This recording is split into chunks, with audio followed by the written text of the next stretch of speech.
That's all right. You on? Okay. You on? Yeah. All right. Now, it's yours. All right. Well, just today is Thursday, May 24th, 2012, and I'm speaking with Boyce and Buddy Gray, who were our alumni of Thompson Orphanage here in Charlotte. And so we're just looking about the history of the workplace and your experiences there, what it's meant to you. Mm-hmm. So I really wanted to start, I guess, at the beginning and talk about where you were born and your life before you went to the orphanage. Where we were born? Well, I was born in 1946, September the 5th, 1946, and down here in Mecklenburg County, right out off of Old Statesville Road, Henderson Circle area over there. And then we was out there for till I was about 7 or 8 years old, and then Mom got sick. She had got tuberculosis back in them days. She had to go to the hospital, and then we started. We went to a few foster homes, and till she got out, and then she couldn't really take care of us then. Yeah. And Daddy left home. Yeah, and Dad left, and after she got out of the hospital, out there, Dad, he was a bad alcoholic. He just left and never came back, and then she just couldn't take care of us, and so in 1957 we went to a few foster homes, 56, 55. 1957 she put us in the Thompson Orphanage, which was right near where she lived with her, where she had to go live with her mother and daddy up there in Dilworth, which was back in them days. It was long. Back in them days, it seemed longer than now it is at Dilworth, but you know that's where it was, and they were on orphanages on 4th Street. So, and we came there in '57, and I left when I graduated in '64 from Garinger. Right after it was built, really. I started going there in about 1960. I think Garinger was just built in '59 or '60, and then I went to the Navy, stayed in the Navy till the end of '67. I got out right during when NOM was in progress, but I didn't ever have to go over there. But I was in Spain, Rota, Spain, which is a good place. Down there on the Med, that was a good place. Good liberty and everything else over there. I didn't really want to leave there, you know what I mean? But not really, I'm just kidding. But anyway, it was right where the Rock of Gibraltar was. I used to go to Rock of Gibraltar down there, and all over Spain, Italy, France, all over the place. And then finally I got out in '67, and then I come back home and I started working for UPS right when they started their business. They started down here in '66. I started with them in '67. Let me ask you a question. I want you to get back, but I want you to ask me, and talk. Look at her when you answer, because she's the one that's asking the question. So when you talk to her. How did you feel about going to the orphanage? Well, I was a little, you know, like any youngster, I was a little apprehensive at first. Yeah, I wasn't but 11. Yeah, when I went there in '57, I was 11 going on 12, and I didn't know exactly what to expect. But it was strict back in them days, very strict place. Mom and Pop kept you on the ball.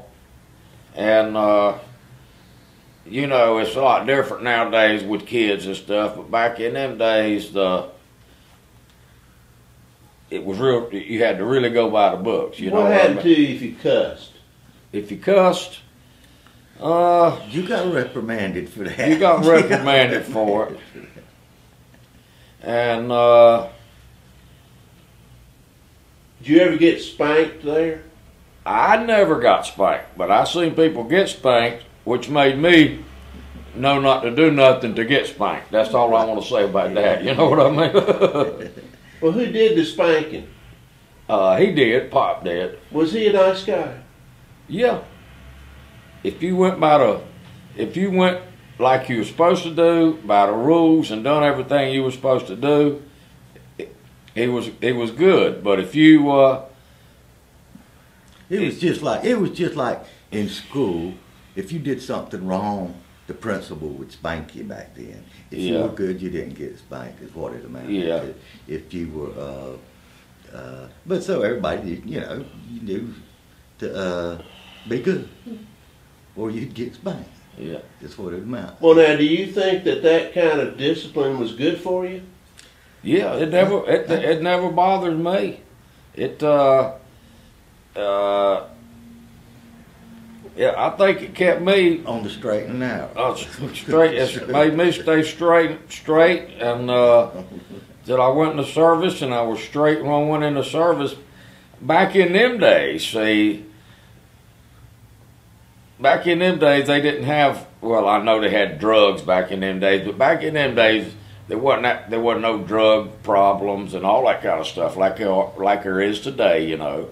And of course, I think us getting treated like we did back then kept us away from that kind of stuff. Right. The only thing we did back in them days was go behind a barn or go behind the school to smoke a cigarette, which was the only thing that was bad back then, you know. Well, now, what did you work any on the farm or in the garden? Did you do any of that kind of stuff while y'all were there? Oh yeah, I worked on the farm out here on Margaret Wallace Road. What about at the orphan? Oh, the one you went out there. And then also the one on 4th Street before they moved the cows. They moved the cow. I came in '57. They moved the cows out there in '59, I think. So I had a couple of years at both. We had the farm at both places there for a while. When they had the farm in town on 4th Street, and the cows and the barns, which covered down there where the old mall used to be, and the land and the pastures went all the way to Moorhead Street, all the way to where it used to be the Memorial Hospital. It went all the way to the hospital over there on Moorhead Street, and we had to go down there, and it wasn't nothing but fields. And well, do you think it was a good idea to have y'all look after them cows? Yes, sir. Oh yeah. Why? Because we learned about cows. Because we learned about cows. And what we did was, it was a self-sufficient type of deal. We had the cows and the chickens and everything as it goes with it, but we produced our own milk. We produced our own butter, milk, and what have you with those cows. We learned a work ethic, and we learned how to deal with life. And we're dealing with cows and having the cows and having to get up at 5 o'clock or 4 o'clock in the morning and milk them and feed them and stuff. You learned about life, and we produced our own milk, and it was a good experience dealing with the farm animals. You know, today people never see a farm animal unless they go to a petting zoo. And so, but you see what we mean? It was a good experience. You know, it's in that respect. And as far as gardening, we did have we had a big garden there on the grounds at the orphanage, and in the back, and we had a bigger farm out on Margaret Wallace Road. But we grew. But we raised our own chickens. We had our own eggs. We had our own chickens, and we also grew our own corn, vegetables. And today, see the way we grew vegetables and worked on the farm, we what people call these days the green way of doing it. That's the way we did it. Well, let me ask y'all a question. I hate to interject. Okay, You know, now they don't have orphanages about gone away. Yeah, they Now don't have now these kids, what they do is they send these kids to foster homes. Yeah. Now you said you were in foster home for a little while. Yeah. They send these kids to foster homes, and you know, then hopefully eventually they're either adopted or they go back. Yeah. Now these kids don't deal with cows. They don't deal with corn. They don't deal with chickens. I know. Do you think it's better now or it was better then? Better then. I think because of foster homes, when we were in foster homes, we didn't like them. The foster homes were it's like, well, the orphanage was owned and operated by the Episcopal Church. It was a church-oriented organization in the first place. And you had the children, in other words, you had a structure. You had a structure, just like in the military. You had structure. You had a chain of command, actually, but on a different level. You had structure in the orphanage, and the children were placed in with children their own age, and you learned how to relate to other people, and within that organization, so to speak, and it was a big lesson in life, actually. And whereas the foster homes was like, oh no, I'm going to go over there to live with those people. What are they going to be like? Oh brother, you know, there's no, and in foster homes there's no structure. Some of them might have had a family structure set up, mom, dad, and maybe one of their real children, but you knew that you were not their children, and they knew you were not their children. You understand? And therefore, when you're in the orphanage, you're just one big group of children, and with overseers. In other words, you know, and do you get what I'm trying to get at? When you go from foster home to foster home, you're a kid, you don't know what's going to happen next. But at the orphanage, you had structure, you knew what was going to happen. Did you feel that mom and pop cared for the children, really cared about them? I did. Oh yeah. Well, didn't some children not like the orphanage? Oh, there were some children. Yeah, that there did were not. some that didn't like it. But you had runaways and stuff like that. But they always got caught, you know, and brought back and then sent back. But it was better. It was better than foster homes, in my opinion, because we were in. I was just trying to think a while ago. Between 55 and 57, we were in 4 foster homes. Yeah.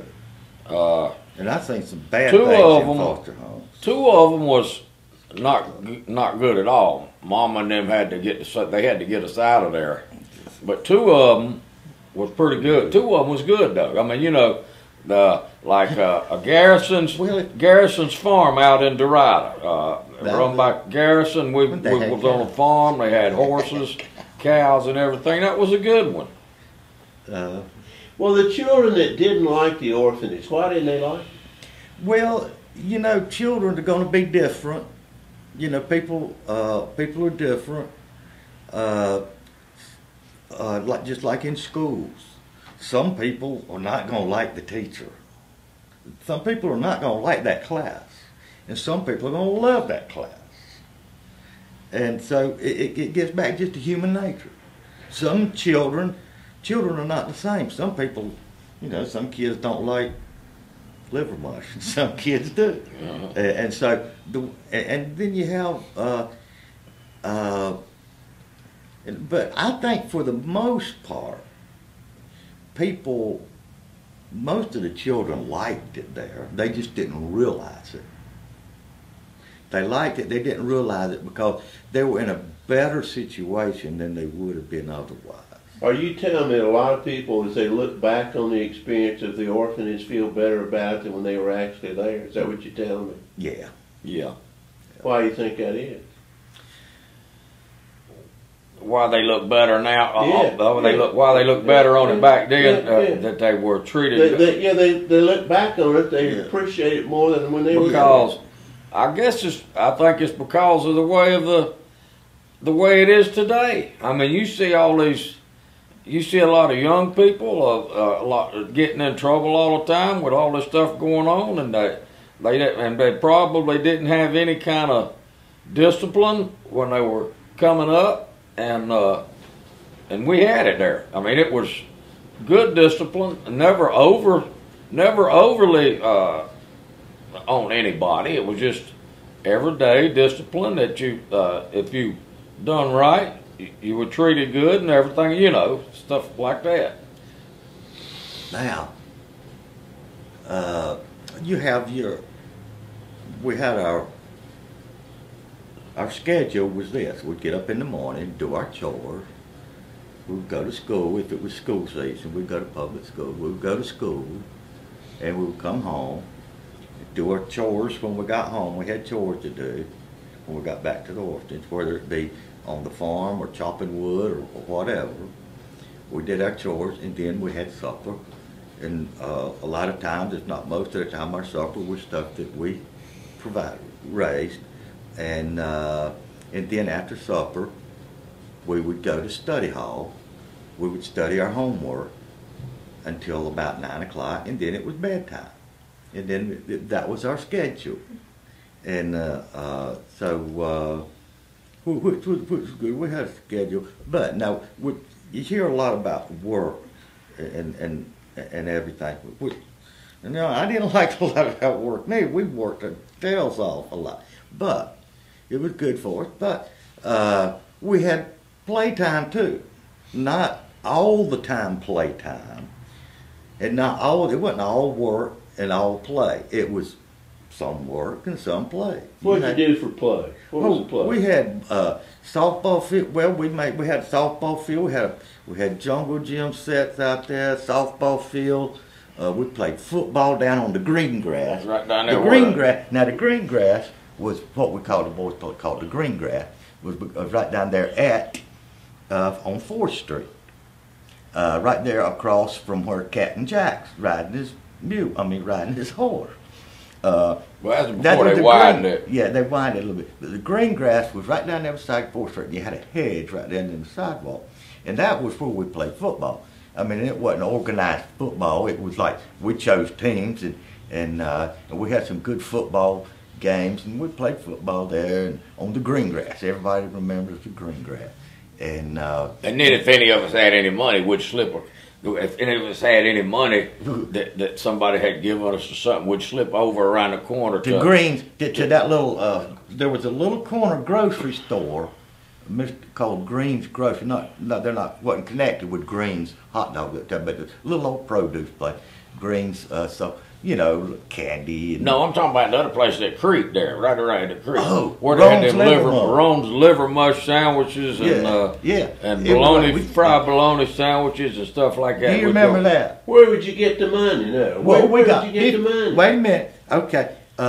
They give us a little allowance. Okay, you got 15 cents. We got 15 cents a week. We got 15 cents a week until you was in the 7th grade, till you went to junior high. Then junior high, you graduated up to 20. I think it was 20 cents a week. And then when you got into high school, you graduated up to 25 cents a week. And maybe they went 35, but it was 25 cents a week. And but there was a good experience, and wasn't a lot. Of course, 25 cents a week back then, you know, it was about 10. Nowadays would equal up to probably about $15, $20 a week. Now let me ask you. You went to public school. Yes, sir. Did you ever feel put upon, or anybody put you down because you were an orphan at your Boyce? Did you ever feel put down? Not that I ever heard. No. No, I never heard it out loud, but you sort of had the feeling that knew, and you sort of had that thing. You see, we couldn't go out for sports and all of that stuff, even or do all the extracurricular stuff in school because we had other things to do. Yeah. And which you know, I guess it was good. I don't know, but we intermingle. We intermingle with a lot of other people. with a lot They of were our friends. friends, and they knew we were from the orphanage. but and, we never did really have a lot of. Well, bad what about dating girls? I mean, you know, did y'all date girls? Yeah, What girls did you date? Where'd you meet the girls? at school and there at the orphanage. There were some boys and girls from the orphanage. That Well, dated back each in the- other, and we dated from girls at school too. Back in them And, days, in the 50s, we'd go up here to Hawthorne Center down Hawthorne here. Center. Down here, you know Yeah. where it is, and they had these. Back in them days, it was Bobby Sox parties and all that kind of stuff that they had in the 50s. You know, the old timey songs and stuff, and we'd meet people there and party and have a good party. Friday night, Friday and- Friday night and Saturday nights. On Friday nights, you got if you was how about if you was in junior high school, you got to stay out to 10 o'clock. Yeah. But if you was in high school, you got to stay out at 11 o'clock, and you had to be back, and you had to sign in and out. But Back when the and then jukebox, back when in the jukebox days. yeah, and we could go anywhere we wanted to. That's unsupervised. I mean, you know, we wasn't supervised all the time. More matter of fact, being in the orphanage, we had more freedom than most kids have today, simply because we were not we were supervised, but just like for instance Friday nights. Okay, hit the town. I mean, we would, but we knew right from wrong. We knew what to do and knew not what to do. Yeah. So we'd go to baseball games, we'd go to football games at Memorial Stadium, we'd go Hawthorne Center, we could go uptown to the movies. On 15 cents Yeah. you could go to the movies. Up there at the Carolina Theater. Back when Elvis, Charlotte Theater. That's back when Elvis was started back in 56, 57. That was a good time. That was the best music. The 50s and the 60s is the best music that I can remember, I think. And we'd be back home. We'd get back home by 11. We'd walk uptown from the orphanage to the movies, and So we'd even walk to Griffith Park over there in Dilworth. we used to have a Go baseball to stadium. the baseball Well, games you over remember that, there. Dan? We used to have a baseball stadium. And over what there. they should have done, instead of complaining about wanting a stadium uptown when it burnt down out here, they should have built it back, and they would have already had one uptown, right? Yeah, and on the farm, what we called the farm, out on Margaret Wallace Road. That's where we had, in 1959, of course, the cows were moved out to the farm. Of course, we had beef cattle out there. We had 400 acres on both sides of the road, and we had big fields, strawberries, corn, sweet potato, you name it, and Everything. and we. But like I say, we had to work on the farm. But then when it was when the work was done, like on Saturday afternoons or Sundays, on Sundays, of course, we went to church twice. But anyway, after church and on Sunday afternoons or on Saturday afternoons, when the chores were done, some of us go out to the farm, Mr. Westner. See, the boys called Mr. West. You see, Mom and Pop, the girls called them Mom and Pop. The boys called them Mr. Westner and Mrs. Westner. That's the way it was. So anyway, Mr. Westner would take some of us out to the farm that wanted to go out there and go fishing. We had 3 lakes. You could go fishing. You go hunting. We back then we had a lot of Bob White quail, and the boys that were old enough, he taught us about guns and stuff, and the ones that wanted to save up their money and buy a shotgun, they could keep the shotgun there. He'd keep the shotgun, and we'd go out there and we'd go bird hunting and squirrel hunting and fishing and things like that, you know, out at the farm. And matter of fact, I had and we had horses too, horseback riding, and I had Mr. Western let me have a trap line. I had a trap line set at rabbit boxes. Back in those days, we had a lot of rabbits, and So taught me how to set it. So built these rabbit boxes, and we set them all over the farm, you know. And that was my job. One of my jobs when I got home from school during rabbit season, you know, from November to, was to check rabbit boxes. And I'd either do it on foot, or there was an old horse out there named Old Red. I'd saddle up that horse, and I'd ride around and check all them rabbit. How did you get out to the farm? So how did you get out to the farm? On the back of a truck. We had a truck. There was a truck. The orphanage had a truck that we went in there from town out to the farm. It was about I think it was 8 miles, wasn't it? Yeah. Was there ever any fighting? Any boys ever getting fights? Boys always getting fights. What would happen when they'd start fighting at the orphanage? What would happen? When you got punished, it all depends on. I'm trying to remember. We see in each cottage, you had a matron. In each cottage, you had the older boys in one cottage, which was Baker Cottage. You had and on down the line, and then you had the junior high girls. Beside them, there was in Christ Church Cottage. The baby cottage was Osborne Cottage, which is young small children.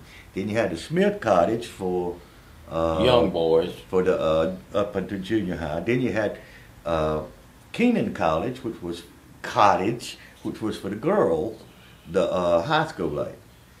Okay, but each cottage had a matron. That was her name. It was usually an older woman back. It might have been.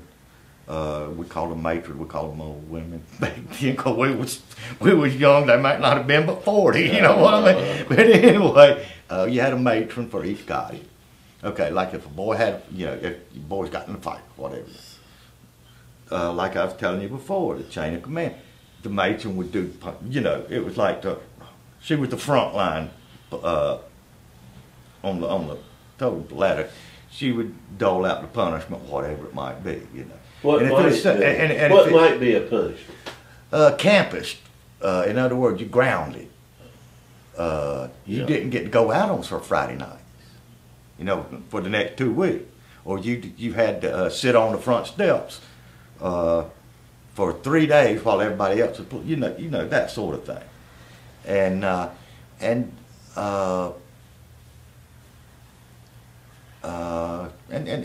if it was something bigger, if it's something that she couldn't handle, then it went up to Mom and Pop, and they handled it, whatever they're putting. Now, sometimes, if you ever got in trouble, sometimes the matron had the authority to spank you. But if it was something really big, if it were too bad a fight, and say the big cottage where the older men were, the bigger boys was, if it was too big of a fight that the matron couldn't take care of it, she had to call Mr. Whiston and 3 or 4 of the other fellers to pull them off and all this kind of stuff. I didn't see that many bad fights except for one that I remember, which was I'll never forget that one, but I don't want to go into detail on it, but it was a bad one. But it seems like, it's looking back on it, it seemed like it wasn't the fights which was deemed as something terrible punishment. In other words, punishment at the orphanage was not so much for fighting, because that's something natural. Like we said before, you get a bunch of boys together, they gonna fight. You got a bunch of girls, they gonna fight too. Mark and Bird. Yeah, but it's not the fights where the punishment was given out the most, so to speak. Yeah, was disobeying rules. If you disobeyed the rules, which that was punishment. What would really get you a whooping was this, and which stands for reason. We had rules to go by. Like if we walked to school, we had a route that, children don't walk. We had to walk from 4th Street if you was elementary school, you walk from at the location on 4th Street to Elizabeth's elementary school. These were like first graders all the way up to 6th graders walking to school. You had a route to go, and you had to follow that route or you got punished, which is good. I mean, nowadays children do not walk to school because of the fear of what might happen. Not from punishment if they disobey rules, but from fear of strangers today. Mm-hmm. That's the big fear. But we didn't have that fear of strangers, so to speak, back then for some reason. But anyway, you had a route to go to Elizabeth. We had a route to walk to Piedmont Junior High also. And we had, now Garinger was a different story. We had a route to go, we walked to the bus stop up at Bob's Esso up there at the corner, up there at Grady Cole Center. Well, you know what I mean, right there. But anyway, you had to walk up the road, you had to walk on the sidewalk, look both ways all the time. And if you was a youngster going to Elizabeth, you had to follow a route, and you had like a little underpass. Do you remember that underpass? Going over to the park, going up to Elizabeth. You had to walk down the step through that underpass and over to Elizabeth. Now, if you didn't follow that route, if you decided you was going to take a shortcut, and you'd run across Independence Boulevard, that's when you got your butt beat. That's when you'd get it. Now, nobody can blame anybody for something like that. That was for to save your life more than anything. Did the matron live in the cottage? Was she there all the time? Yeah, she lived there and had a room, a big room in the cottage and everything. Some of them we didn't like, but you know how that is. Some of them were good, some of them were bad. Just Well, like, now, you said you got up early in the morning. Would the matron get you up? Was it her Yeah. job to come get you up? Yeah. get up! Different matrons did different things. Some of them would just stand at the bottom of the stairs because the bedrooms were all upstairs. The dormitories were upstairs. Downstairs was the living room, study hall, and all of that. The kitchen, and of course we didn't eat in the kitchens. We ate in the dining hall. How was the food? Great. Good. The food was about. Let me put it this way: there's one restaurant I know of in Charlotte that compares to the food. I mean, it was like, well, it wasn't fancy food, but it was good, healthy food. And it's like K&W Cafeteria, that type of food. I heard a can of a clip. I think it was this one. Do you know what The happened? food was good. Is it still doing? The battery's down to 30. Okay. Was it Matter still, of fact, it's still going? It doesn't I'm- look like it is. I'm not going Is to it not recording anymore? I think it stopped. Well, hit it again. It might be on an automatic stop. Is it recording now? No. Sorry, we're having technical difficulties. It's all right. We got two on. I'm not going to. Go ahead. I'm not for it. going to mention any names or anything, but you talk about food. Not going to mention any names, but there was. Well, I will mention that there was in the kitchen.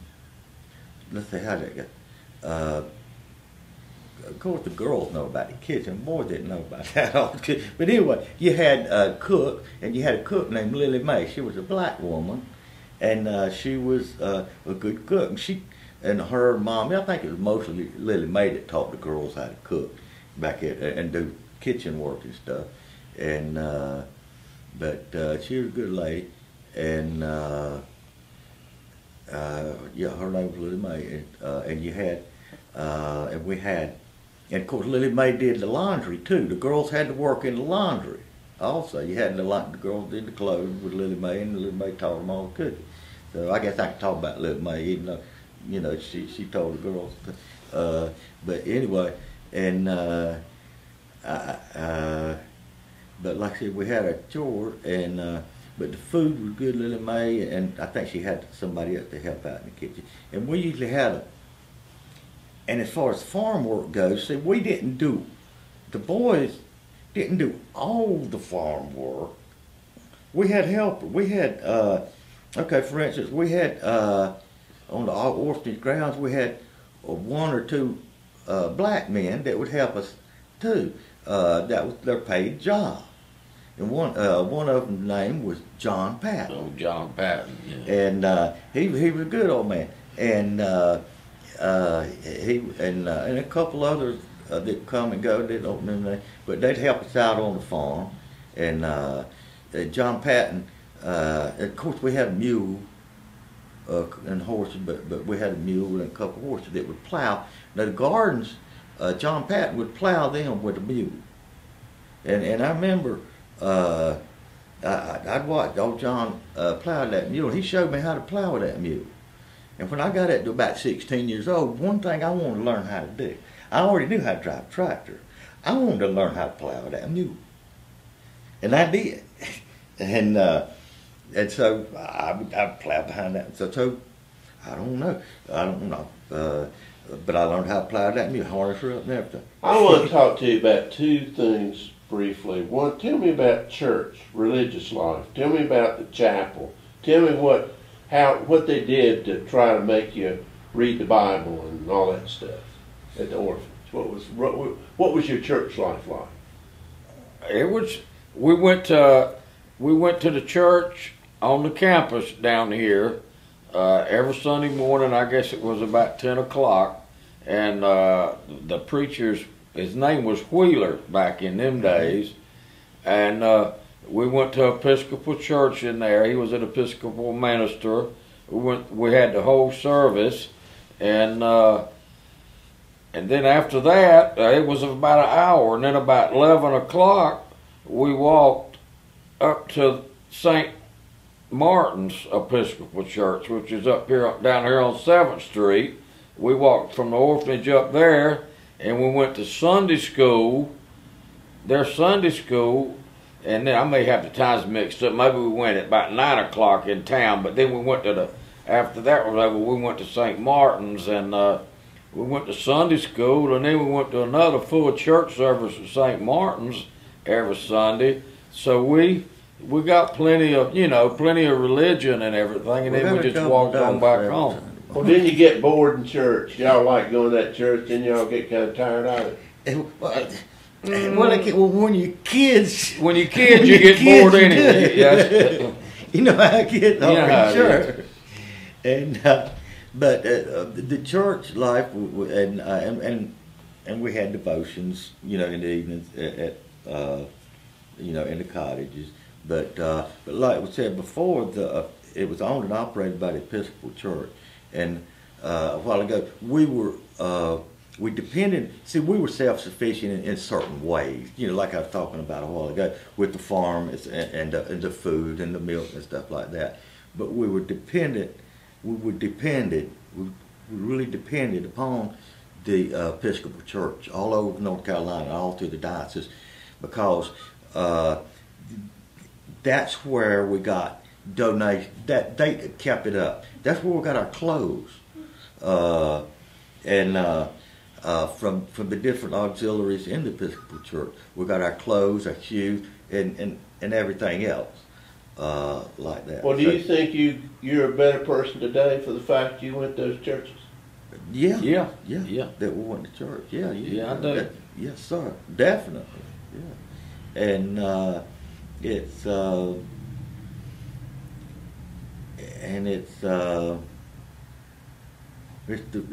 foundation. In other words, the foundation of the orphanage was the church.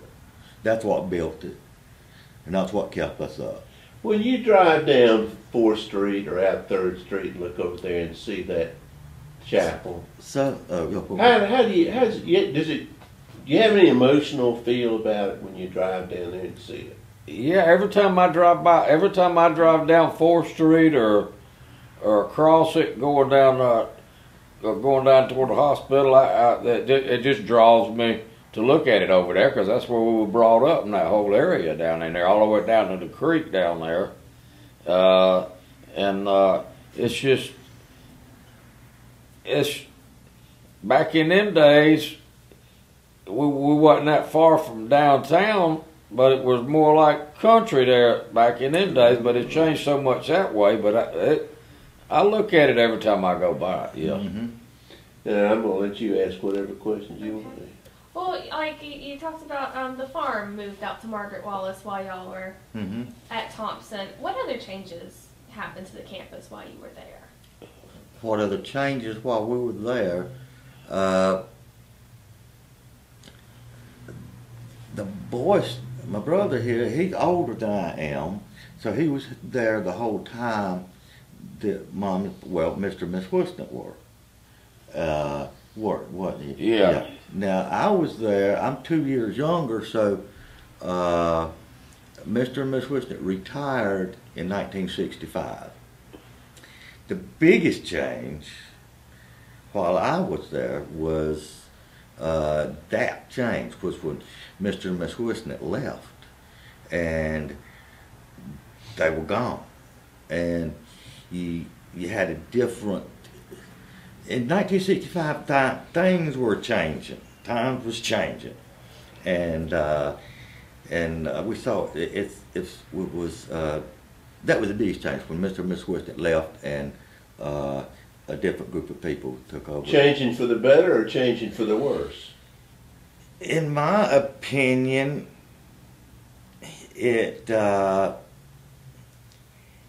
in my opinion, at that immediate time, I didn't want to see them go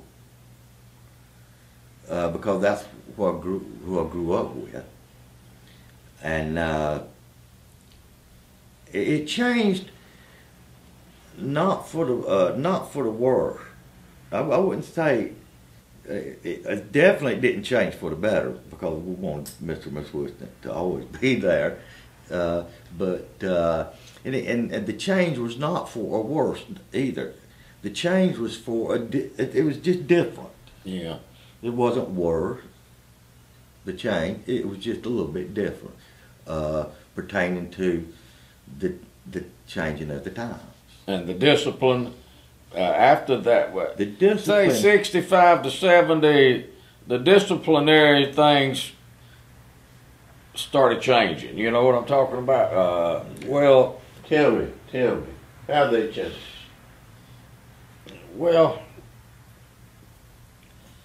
back in the early days, you know, you could get spanked and nobody would say. It's just that now it started changing to where that was frowned upon when the 70s hit. You know, I wasn't at the orphanage, but I know that's the way it was, and it went more to punishment. What do you call it? You know what I'm talking about, right? Well, nowadays, I don't understand some of the. I think nowadays that. What I'm trying to say is, I go by what the Bible says, where it says, "Spare the rod, you'll spoil the child." But you have to love the child.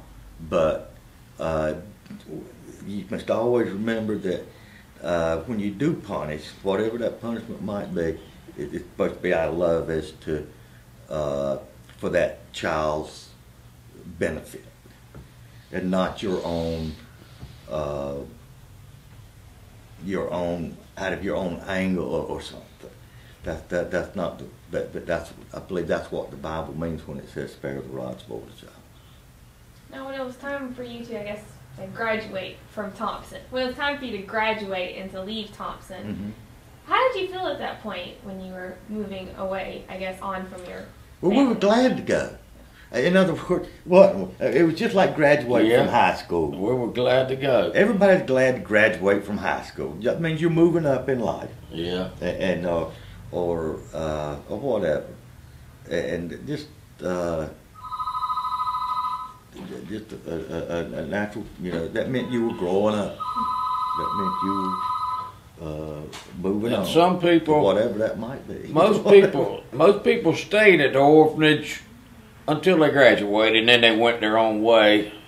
But once in a while, some people would leave early. That their parents or or relatives or aunts and uncles or whatever, we'd take them out early if they a year or two early. I know a lot of them. There was a lot of them that left early, wasn't there? A Really? lot of children left early. But most of the people, most of our friends stayed till they graduated, and some of them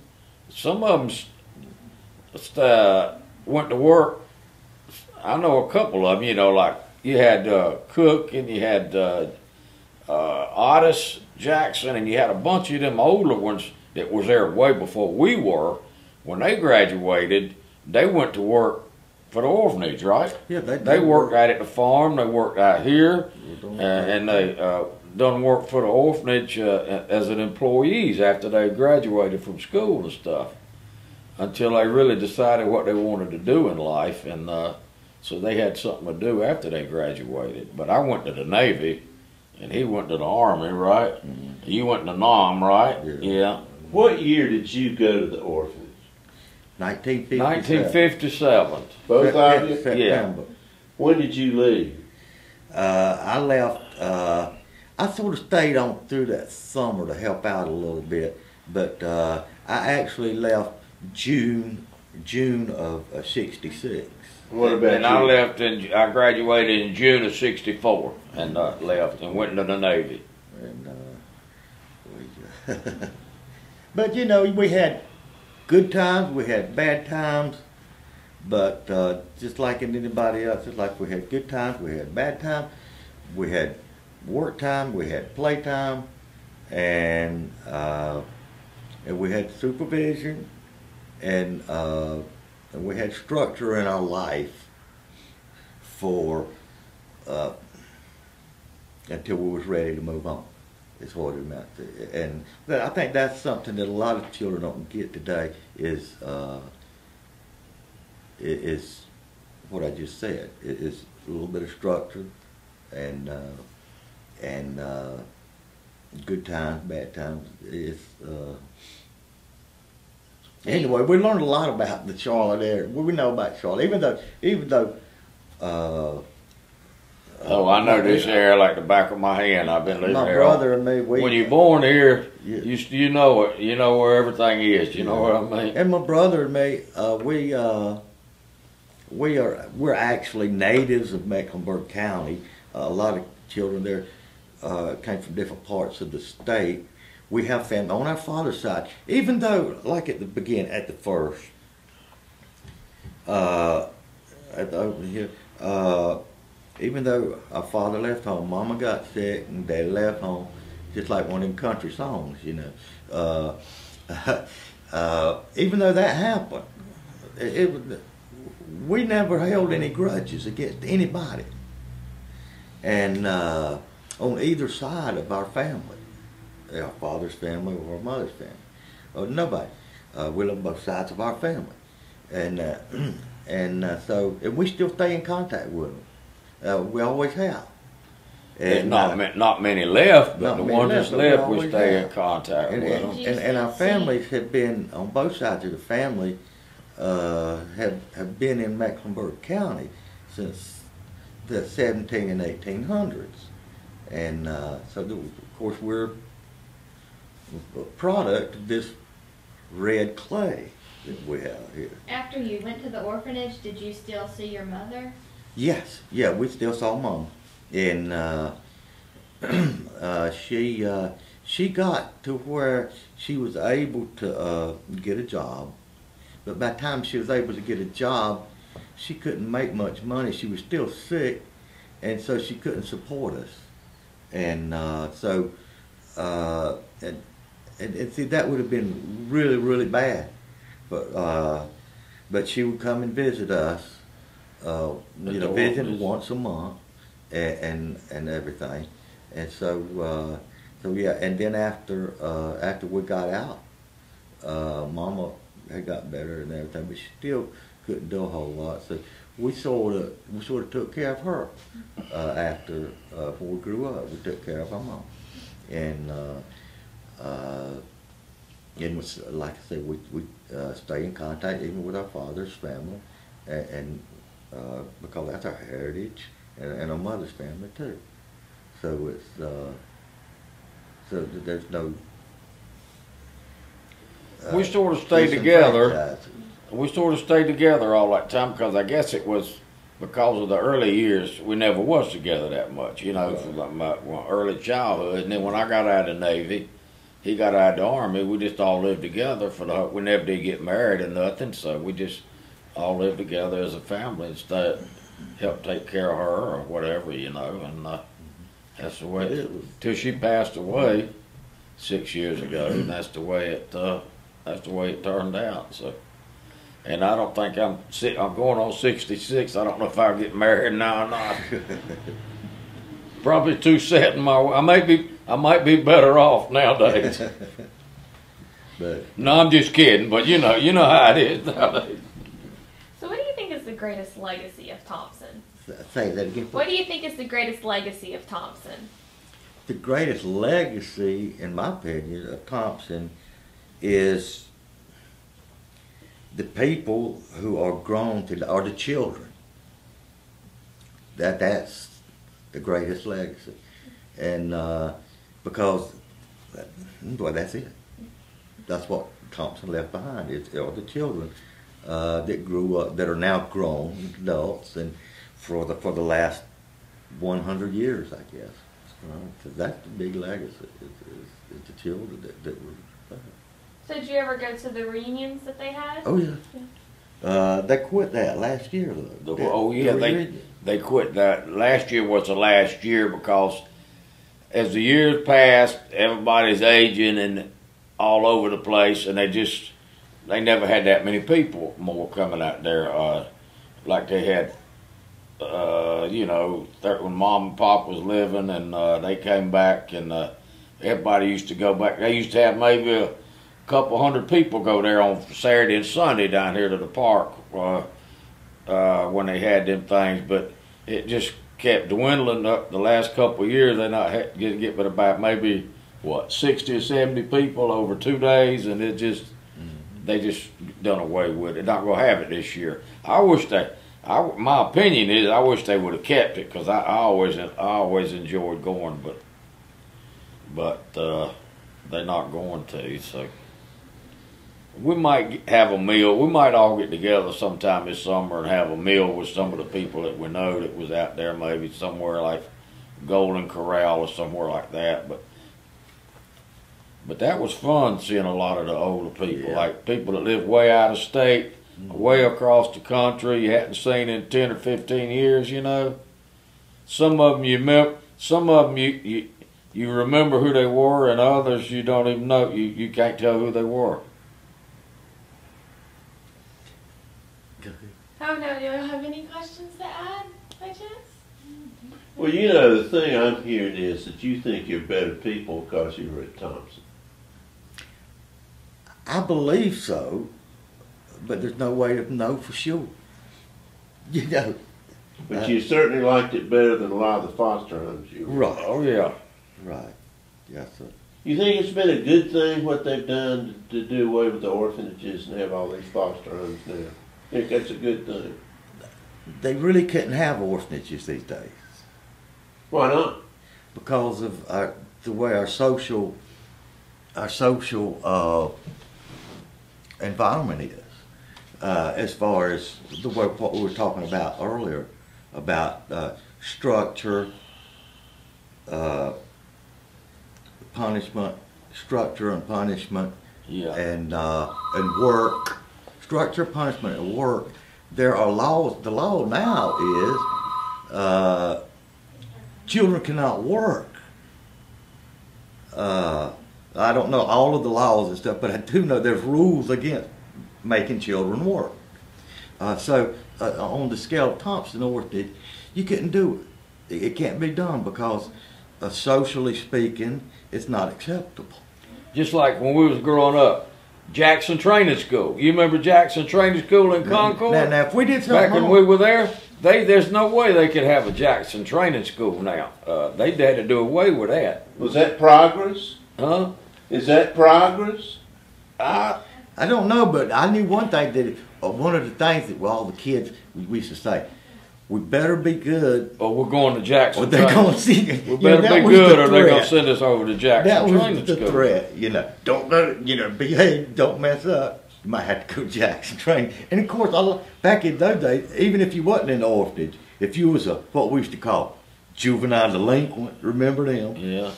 If you was a juvenile delinquent, you got sent to Jackson Training School. If you was one of the ones that like Fonzie, at school, with the hood, sooner or later you was gonna go to Jackson. But we never did. Well, we want to thank you Well, so you're much. welcome. And I want to tell you something after you ready to turn the cameras off. All right?